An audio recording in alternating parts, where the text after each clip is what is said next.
Ladies and gentlemen, welcome to my channel. For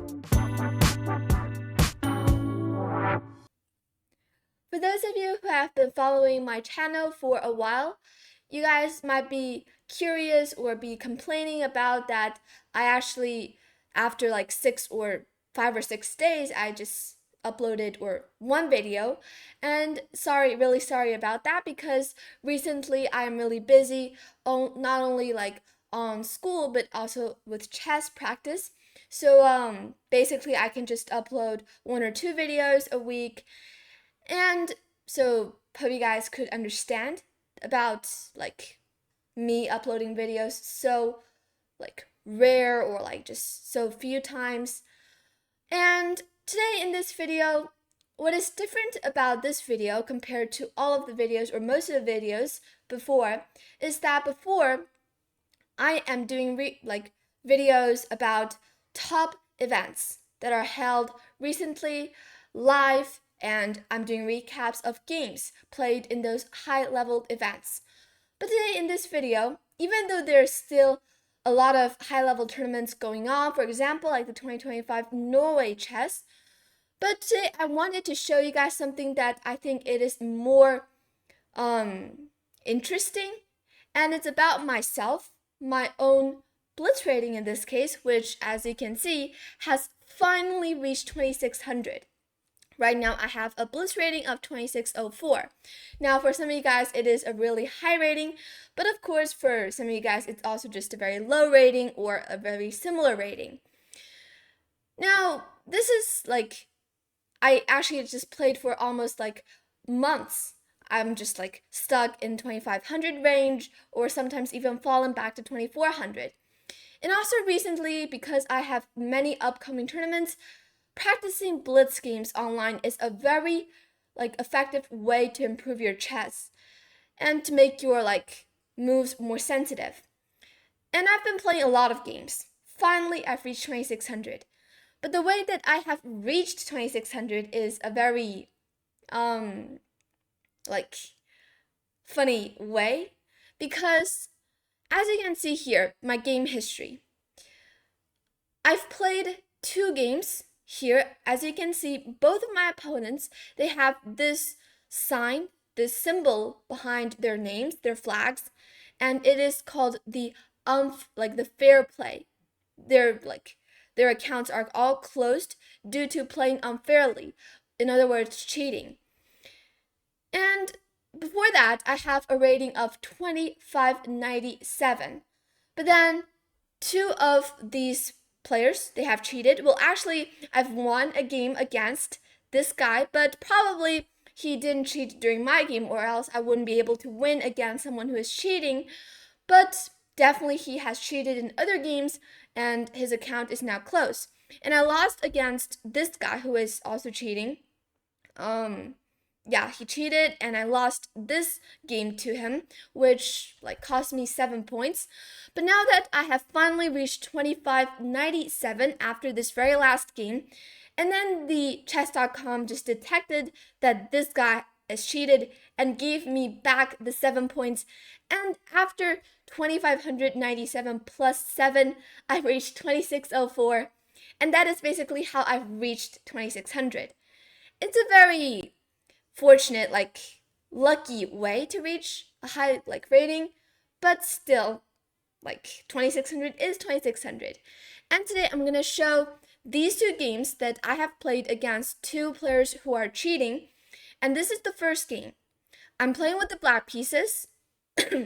Excuse me, my voice is actually a little bit sore.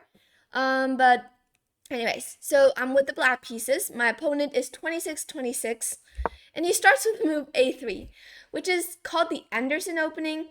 But when I saw this move for the first time, when I saw this move that my opponent played, I just thought that he is just not really just kind of trolling, And I was actually considering about playing a6 to troll back, but instead I just played normally d5 to gain control of the center.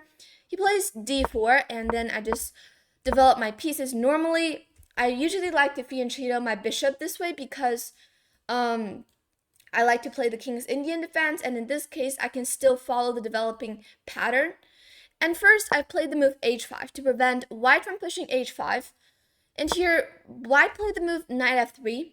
I develop my bishop. White also decides to fianchetto his bishop. I play short castle, and here bishop g2, b6. I decide to fianchetto my other bishop. Short castle, bishop b7, bishop f4, knight bd7. Basically, the opening is like transferring back to a quite normal position, even though this is nothing standard or theoretical, but still, like all of our pieces are placed normally, and black's idea is to push c5 at some point. e3 was played, and here I played the move a6, trying to prevent any knight b5 ideas in the future that might be possible and might be a little bit annoying. I played a6, which is reasonable. Excuse me. My opponent played the move knight e2, and here I pushed c5 immediately. And actually the position is just very normal: c3, rook e8, knight e5, knight e4. Of course there are a couple of inaccuracies, but we reached the position. Actually the position just kept on going very normally. D takes e5, of course, because if you take with the bishop in this case, then for black will just simply ignore it and play something like e6. And at this point, this knight is better than this knight, and it's not good for white to really take on e4, because it will just simply activate black's pieces. So at this point, black is doing completely fine. But instead in the game here, he played d takes e5, which is more accurate, and here I played the move c4. This is the best move, and actually this is the only move that works in this position, because if I play anything else, my knight will just be trapped after this f3. So I need to play c4 to make to spare a square, a free square for the knight to retreat back after f3. And here he played the move e6. I played the move f5, and here already white is having an advantage because due to this really bad pawn structure, as well as like the knight can jump to d4 at any point, white is getting like a lot of counterplay. Here he played the move bishop g5, which is not the most accurate move here. It is actually better for white to still follow the plan by playing f3. And then after knight c5 back, here knight c5, even though black gets to play knight d3 at some point, but this knight is actually, even though it is on d3, but it can always be traded off with knight c1, and really it doesn't attack anything important. So I'm not sure actually after knight d3 if black is really better, and I think white is still having the advantage. So here after the move bishop g5, I play the move queen d6. And I'm trying to attack the e6 pawn here, which actually looks really hard for white to defend.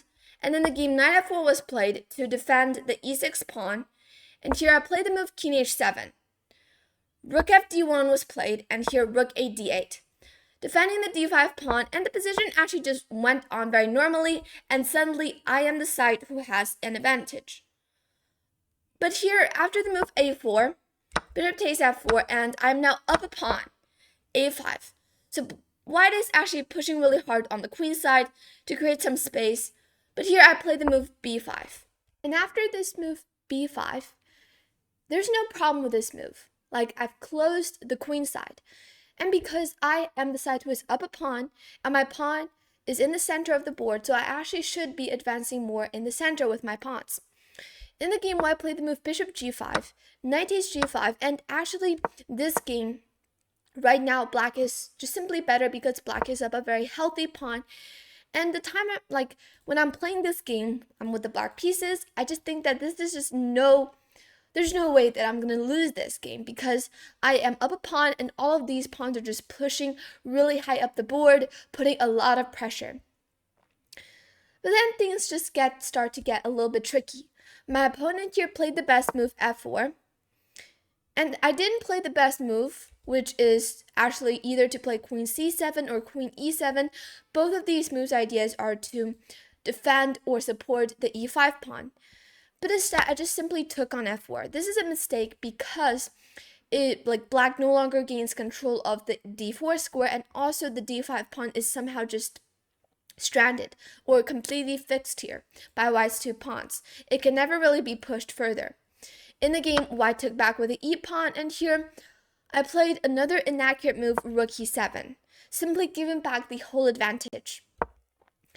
And the best move and the only move to keep the game going on for like black to help black stay better is to play the move d4. But at the time, I only have 30 seconds left on the clock. My opponent still has close to 2 minutes. And I played the move rook e7. My idea was to double the rooks on the e-file, because I thought that after, if I get the rook into e2 and then start to push d4, the threats could be more deadly. But my opponent played queen f2, which is the best move. I played rook e8.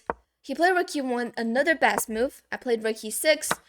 He takes on e6, and after queen takes e6, bishop f3, queen e3, the position is still completely equal, and black is probably still better because black is nonetheless up a pawn.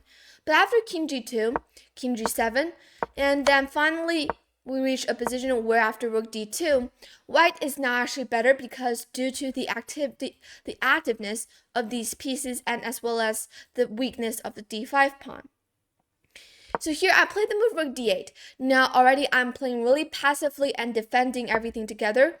Rook e2 was played to attack the queen goes to d6, and already white can create a lot of counterplay.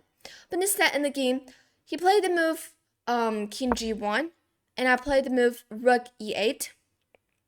And here, rook e8, king takes e8, king f2. Again, with accurate play, this should have been just a very easy draw. Even though I'm up a pawn, but already white has enough compensation for it. And here I played the move king d7, because I can no longer prevent white's queen from entering my own territory. So I decided to run away with my king to the safer queen side where I have more pieces defending.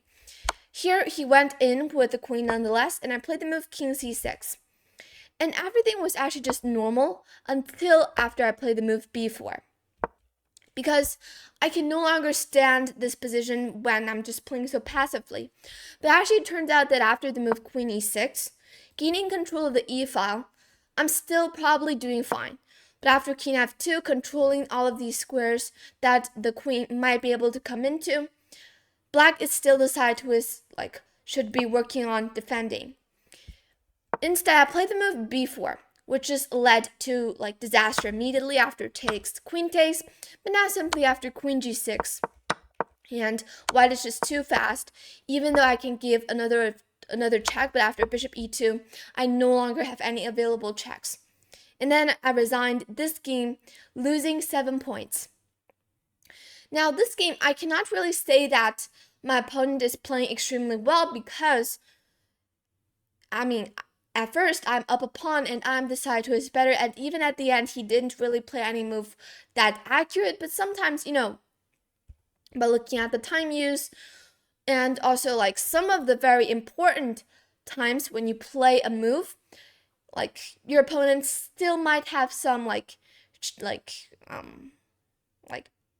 could be cheating. But in this game, even if my opponent didn't cheat, but maybe he cheated in other games and then the chess.com detected it, and I would definitely give back all of the points that we lost to him. So maybe if he didn't cheat in this game, but he cheated in other games. Nonetheless, I lost. But now let's take a look at the second game where I am facing Berger and Bishop, who is a 26-22, 4 points lower than my first game's opponent, and this time I am with the white pieces. Now this game, even though my opponent has this fair play, closed fair play sign or symbol behind his flag, and shows that he has cheated or he violated the chess.com playing fair play policy. But again, this game definitely 100% he didn't cheat, or else he wouldn't just play things like this. We have the roll opus. Everything is just very normal. b5, bishop b3, d6, c3, castles, h3, knight b8. And already knight b8 is a move that is kind of weird because normally, the main lines are to go knight a5 or bishop b7 actually. Bishop d7 is kind of rare. And also rook e8. So these are the 3 main lines, as well as maybe bishop b6 if you want. But instead in the game, he played knight b8, which is already going off the track. I played d4, pushing my pawn. This is what you should be playing against the Ruy Lopez, and after d4, knight d7. But already you see that black is wasting some tempo by moving the same piece more than one time in the opening. And here I played the move a4, c5. Well, what can I say? Already on move 11, he just blundered a pawn. Takes, c takes d4, and bishop b7, e5, bishop f3, queen f3, and it's game over. And actually, as you can see here, by looking at the game review here, I'm going to quickly show you guys. I had an accuracy of 99.5. But, of course, I didn't cheat, and my opponent just played too bad. Because, again, I'm going to show you guys this game. Well, this game. Sometimes you don't have to be cheating to reach 99 accuracy, because your opponent sometimes just throws the whole game away. I mean, this is the opening. Bishop b3, d6, c3. So nothing could go wrong. Basically, this is 100% accuracy. Knight b8 back, a small inaccuracy, d4. This is just all very reasonable and standard ideas that you just have to follow about the Ruy Lopez, because these are just the few out of the few ideas that you can play. And here c5 just simply blunders a pawn, because after a takes b5, you cannot take back to do this pin, or else if you take, you lose the rook. So already this just it's game over, because queen takes f3. If the knight moves away, then you'll lose the a6 pawn, 2 pawns, and it's just game over. But this game, even though my opponent played so poorly, still shows that he has cheated. Closed, fair play once again. And again, probably he cheated in other games, but not in this game. Nonetheless, I got really lucky. I lost one game and won another game, which is this game. And after I've reached 25.97, the game that I've lost, which is this game, I lost 7 points, but my opponent cheated. And then I got the 7 points back, which after the math, we do the math, and I just suddenly just zoomed to 2604.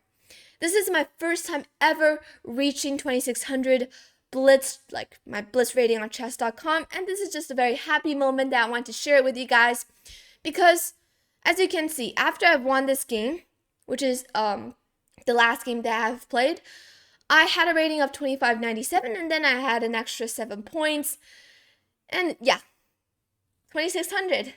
Okay. Really high rating, and a rating that I'm really impressed with. Yeah, impressed by myself. But I think I'll just play more games and hopefully reach 2700 if possible. But yeah, anyways. So I hope you guys enjoyed this video, because I'm basically sharing the joy with you guys. And also really sorry about the fact that I can't really upload too many videos. Maybe just 1 or 2 1 week, because I'm really busy with my subjects, school subjects as well as chess practice. But anyways, hope you guys enjoyed this video, as well as these 2 games, and as well as the stories about the cheating and everything. And thank you for watching. Please subscribe, and I'll see you in the next video. Bye!